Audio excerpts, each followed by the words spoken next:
Alléluia. Alléluia. Alléluia. Nous rendons grâce à l'Éternel Dieu de l'Église du christianisme céleste. Le Dieu de grâce Luli, qui nous garde en vie jusqu'à ce moment, baptisé à cette émission, baptisé rencontre interparoissiale. Mais avant de commencer, nous allons observer 1 minute de silence pour nos pères et nos mères que le Seigneur a rappelés à lui, et en l'occurrence à notre grand devancier, l'assistant évangéliste Jonas Abiassi, qui vient d'être rappelé à Dieu. Il est arrivé à l'Église du christianisme céleste depuis 1956 et a évolué normalement. Il est le seul, l'un des rares, à avoir été moins par Papa Ochofa, le fondateur, et n'ayant pas changé de grade, qui soit resté sur son grade d'assistant évangéliste jusqu'à maintenant. Que l'Éternel Dieu accepte son âme et que son âme repose en paix. Il a beaucoup œuvré pour l'Église comme nos pères. Donc, en souvenir de lui et de nos pères et de nos défunts, nous allons nous lever 1 minute sans bruit aucun.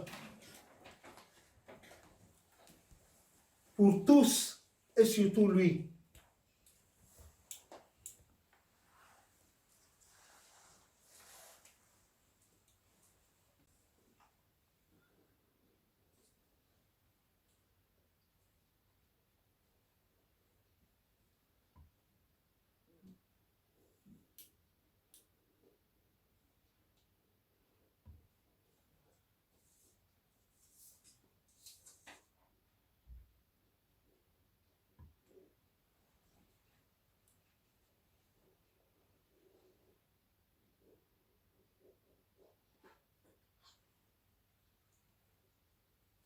Merci. Donc, notre thème de ce soir, c'est la prière. Quelqu'un a dit que la prière est le cri d'amour que lance le pécheur vers son Créateur. Et on ne peut que communiquer avec Dieu, notre Créateur, qu'avec la prière. Et il y a plusieurs sortes de prières. C'est ce que nous allons entendre ce soir par la bouche de nos devanciers et devancières. Le devancier Diaki Michel, la maman Jeanne Malunga et notre leader, mais aujourd'hui il est en tenue d'assistant leader. Il est leader. Notre leader, Kael Samba. Que l'Esprit de Dieu nous habite tous. Amen. Et que nous puissions réussir cette partie. Nous vous passons donc la parole au nom de Jésus. Alléluia. Alléluia. Alléluia. Alléluia. Alléluia. Alléluia. Que Dieu nous bénisse. Amen. Il a été demandé, maman Jeanne et moi, de demander de proposer un thème qui va servir de méditation de ce soir.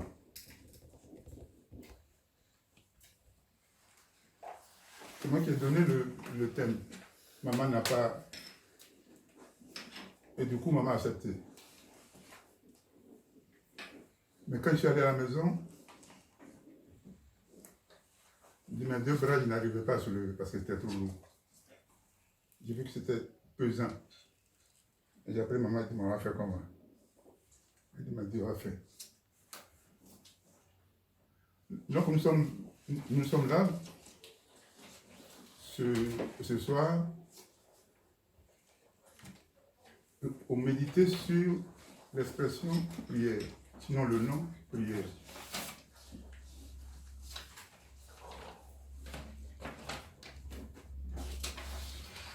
j'ai essayé, j'ai dit à maman, qui va prendre la parole le premier? Tout à l'heure, il n'y a pas eu de réponse. Mais je vais faire l'entrée et tous, nous allons essayer de parler. Donc, quand on parle de prière, c'était à 87 à Champigny, quand je venais de prendre mon action à Saint-Leader, un frère est venu vers moi et dit, je ne sais pas prier. Mais comment? La prière, c'est quoi? Et j'ai balbutié, et puis je ne savais pas, j'ai répondu, je ne sais plus ce que j'ai dit, mais ce que je sais, et que je n'ai pas été convaincu de moi-même ma réponse.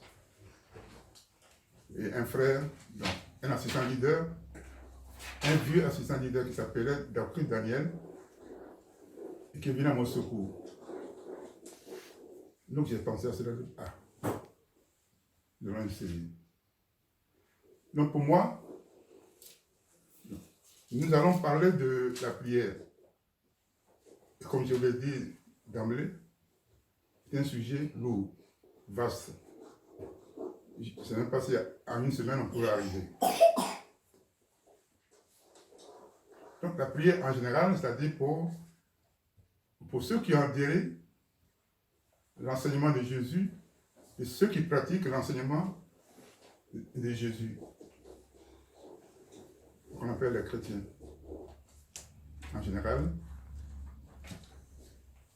Et nous allons aussi essayer de parler comment la prière est pratiquée au sein de notre Église. C'est comme ça que j'ai brossé, j'ai fait le tableau. Et en général, il y aura des questions, sinon des parties qui vont nous pousser à nous enseigner plus.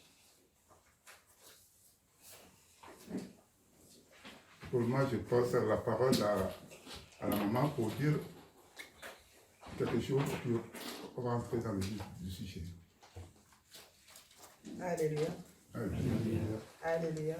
Alléluia. Alléluia. Alléluia. La prière. Qu'est-ce que la prière? Le dictionnaire glossaire et index biblique nous dit: la prière est une expression spontanée et directe de l'homme à Dieu. Jésus priait constamment. Le Seigneur Jésus, à un moment de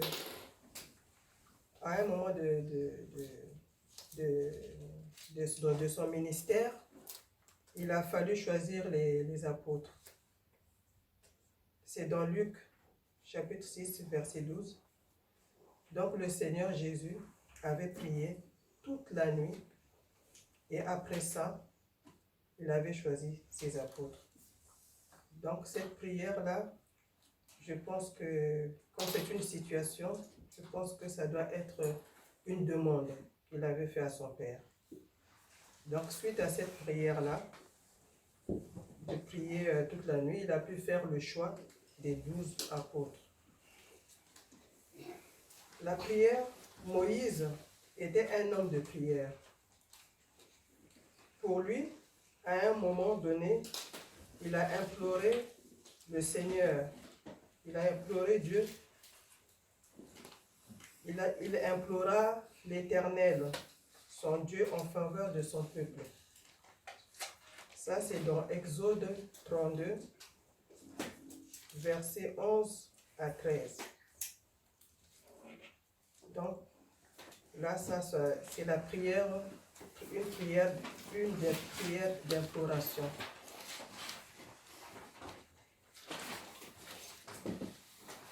David également, le roi David, lui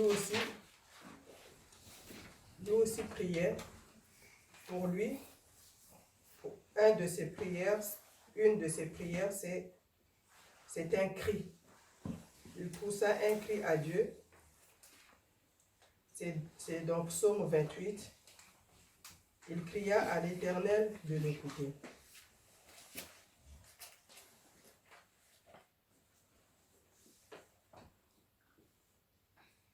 Il y a l'apôtre Paul aussi qui priait pour les églises.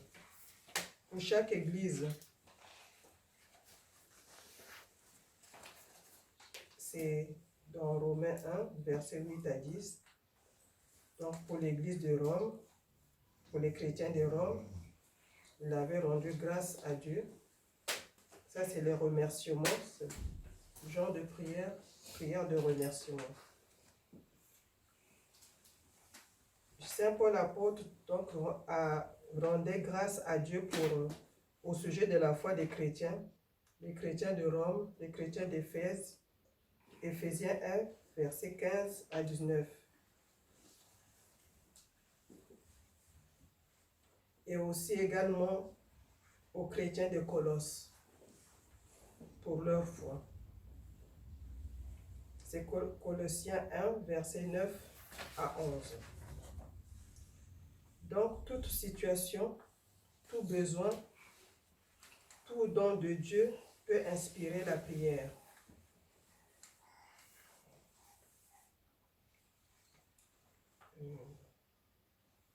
Dans Genèse 25,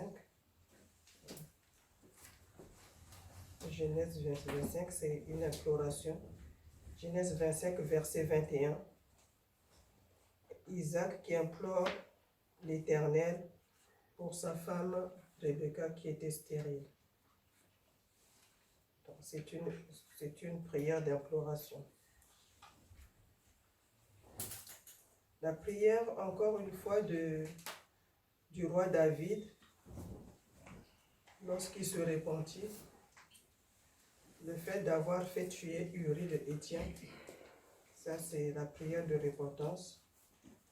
C'est le psaume 51, à partir du verset 3 à 6. Et le fait d'avoir transgressé les commandements de Dieu, 2 Samuel 11, verset 15 à 17.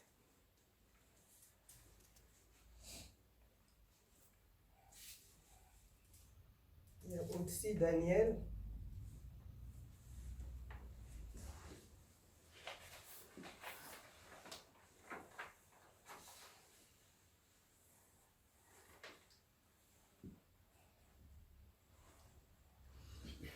Il y a aussi Daniel qui suppliait Dieu en ce temps-là. C'est Daniel 9, verset 3.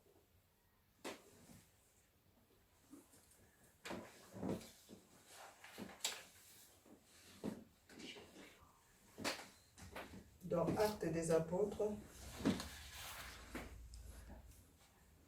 la prière d'ensemble. Prière d'ensemble. Actes des Apôtres 4, versets 23 à 31. Les apôtres Pierre et Jean et tous ceux qui étaient avec eux, ils élevèrent la voix vers Dieu. Moi, je vais poser une question.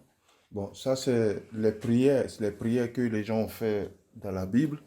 Ben, on pose la question, qu'est-ce que veut dire la prière? Ça, c'est les prières que les gens ont fait. Mais qu'est-ce que veut dire la prière? Rentrez dans le vif du sujet pour nous expliquer qu'est-ce que veut dire la prière. Pour que un nouveau, ou bien pour que quelqu'un qui ne sait pas ce que veut dire la prière puisse se situer. Sinon, ce que vous venez de citer, vous venez de rire, c'est bien vrai. Mais ça, c'est les prières que Abraham a fait, c'est les prières que Anne a fait, c'est la prière que... Maintenant, nos enfants qui sont là, qu'est-ce que vous pouvez leur dire pour qu'ils puissent comprendre qu'est-ce que veut dire une prière? D'emblée, Oui. si je peux venir un peu au secours de moi, la prière, c'est une demande. C'est une demande qu'un homme formule auprès de son Créateur. Parce que, en tant qu'être humain, on ne dispose pas de tout. il y a des choses qu'on peut avoir facilement. Et il y a des choses qu'on peut ne pas avoir. Et pour nous les croyants, connaissant que Dieu est le créateur de toutes choses, et comme il est dit dans les Saintes Écritures, que ceux qui viennent auprès de Dieu doivent croire que Dieu existe et qu'il est le rémunérateur de tous ceux qui s'approchent de lui. Ainsi donc, lorsque l'être humain dans son fort intérieur se sent qu'il lui manque quelque chose, il se retourne vers son Créateur, vers son Père, pour lui faire cette demande-là. Mais ce que nous devons comprendre, c'est que la demande peut être diverse. Elle peut être d'ordre spirituel, elle peut être d'ordre matériel, et cette demande que nous formulons à Dieu, c'est ce qu'on appelle la prière. Mais, parce que quand nous parlons de prière, il y a une question très vite qui arrive, c'est celle de savoir comment prier. Parce que, comme Papa l'a dit dans son propos liminaire, il y a plusieurs sortes de prières. Parce que, en termes de prière, nous, en tant que célestes, nous savons qu'il y a par exemple une prière de rémission de péché, des prières de repentance, il y a des prières de purification, de sanctification, il y a des prières de remerciement, il y a des prières de bonheur, il y a des prières de combat, il y a toutes sortes de prières. Mais il ne suffit pas seulement de prier, parce qu'il faut savoir comment prier. Et nous savons que pour prier, il y a le béaba. On doit se préparer. Nous, on ne peut pas seulement prier parce qu'il y a des prières spontanées. C'est-à-dire on ne se prépare pas devant une situation. Par exemple, on est dans une voiture, on sent que peut-être la voiture veut faire un tonneau, ou bien dans une situation, on crie le nom de Jésus. Ça, c'est instantané, on n'a pas préparé cela, ça sort tout d'un coup. Mais il y a d'autres types de prières, on se prépare. Parce que quelqu'un qui, par exemple, qui est en colère, est-ce qu'il peut prier? Je ne crois pas. Quelqu'un qui est dans le souci, est-ce qu'il peut prier? Je ne crois pas. D'où la prière voudrait que nous puissions nous préparer d'emblée. Et dans cet exercice de préparation, cela exige de nous un cœur qui est libéré. Donc, on revient toujours sur la même chose qu'on parle. On revient sur le cœur pur. Donc un cœur dégagé et qui nous permet maintenant de nous élever vers notre Créateur. Ce qui voudrait dire quoi? Ce qui voudrait dire que, parce que le Seigneur Jésus-Christ nous dit que cherchez d'abord le royaume et sa justice, et le reste vous sera donné de surcroît. En tant qu'être humain, qu'on ne prie ou pas, Dieu donne la respiration à tout être. Dieu donne la pluie à tout le monde. Dieu donne le soleil à tout le monde. Mais Jésus nous dit de chercher d'abord le royaume. Le royaume, et le reste nous sera donné de surcroît. Les animaux ne prient pas, mais ils mangent chaque jour. C'est une grâce de Dieu. Il y a des gens même, quand on regarde très bien, c'est des gens même qui ne croient même pas à Dieu, qui ne prient même pas. Apparemment, matériellement, je veux parler. Je ne sais pas sur le plan spirituel. Qui paraissent même les gens les plus bénis. Je parle de matériellement. Mais Jésus, lui, il nous dit de chercher d'abord le royaume. Donc, qu'est-ce que le royaume? Et le royaume est sa justice. Il dit le reste nous sera donné de surcroît. Or, nous, on a tendance, quand on prie, de rechercher beaucoup plus le surcroît.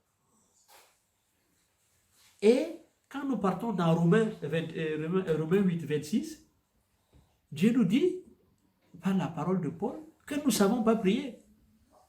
Et nous ne savons même pas quoi adresser à Dieu. Que c'est l'Esprit qui intercède pour nous par des soupirs inexprimables. Ce qui voudrait dire que quand nous prions, c'est que nous demandons des choses qui forcément peut-être n'intéressent pas Dieu. Et c'est ce qui fait en sorte que deux fois, on n'est pas exaucé. Parce que quand on demande, on attend en retour qu'on puisse être exaucé. On prie parce qu'on peut être exaucé. Donc pour la prière donc, avant de continuer, parce que je ne vais pas monopoliser la parole, non seulement c'est une demande, Mais, et que dans cette demande, nous devons avoir des codes pour pouvoir accéder à l'être créé, l'être suprême qui est notre Dieu. Parce que c'est Jésus aussi qui nous enseigne que quand on veut prier, qu'on entre dans sa chambre, on ferme sa chambre, et que notre Père qui est dans le secret, on peut communiquer avec lui.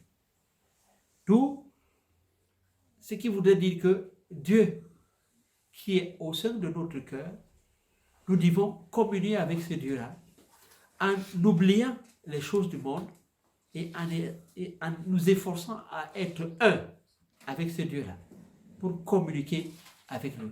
Et en utilisant les paroles de Dieu. Parce que Dieu a tenu des paroles pour nous qui sont des promesses, des bénédictions. Nous devons rappeler à Dieu ces paroles-là. Je donne un exemple terre à terre. Dans le psaume, par exemple, le psaume 23, on dit « L'Éternel est mon berger, je ne manquerai de rien ». D'où, peut-être, dans une forme de prière, quelqu'un peut dire « Tu as dit que tu es mon berger et que je ne manquerai de rien ». D'où, sois donc mon berger chaque jour que je me réveille. Sois mon berger quand je sors. Sois mon berger quand je rentre. Sois mon berger quand je me couche. D'où, on utilise les paroles de Dieu pour dire à Dieu, voilà ce que tu as tenu comme promesse pour nous, que cette promesse-là devienne une vérité dans ma vie. Donc, dans un premier temps, je ne vais pas monétiser par ça, voilà ce que je peux dire sur la notion de la prière. Je rajouterais que la prière, c'est le moyen de parler avec Dieu. Sans la prière, notre esprit est faible. La prière, c'est de se connecter avec Dieu. La prière, c'est d'entrer en communion avec notre Créateur. La communion d'esprit entre Dieu et les siens, c'est Dieu le Père que le croyant prie au nom de Jésus-Christ. Prier, c'est tout d'abord parler avec Dieu. Ecclésiaste 7, verset 29. Se confier, devenir intime, voilà ce que Dieu désire plus de nous. Dieu veut que nous lui parlions de notre vie, ce que nous aimons, ce que nous n'aimons pas, de nos victoires et de nos échecs, de nos joies et de nos tristesses. La prière est la base et le soutien de notre vie spirituelle.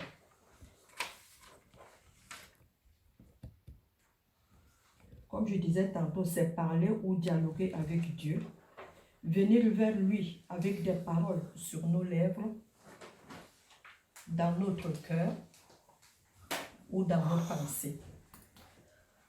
Il faut prier sans cesse. C'est l'acte vital, essentiel de la vie d'un chrétien qui consiste à vivre avec Dieu. Dieu est omniscient, ce qui veut dire qu'il sait tout. Marc 14, verset 38. L'être humain est plein de bonne volonté, mais il est faible. La seule chose qui est capable de dominer la chair, c'est l'esprit. Le but de la prière c'est de fortifier notre esprit. Cette partie de nous qui est en contact avec Dieu. La prière est une arme redoutable contre l'ennemi. Éphésiens 6, versets 11 à 18. Je m'arrête là pour le moment.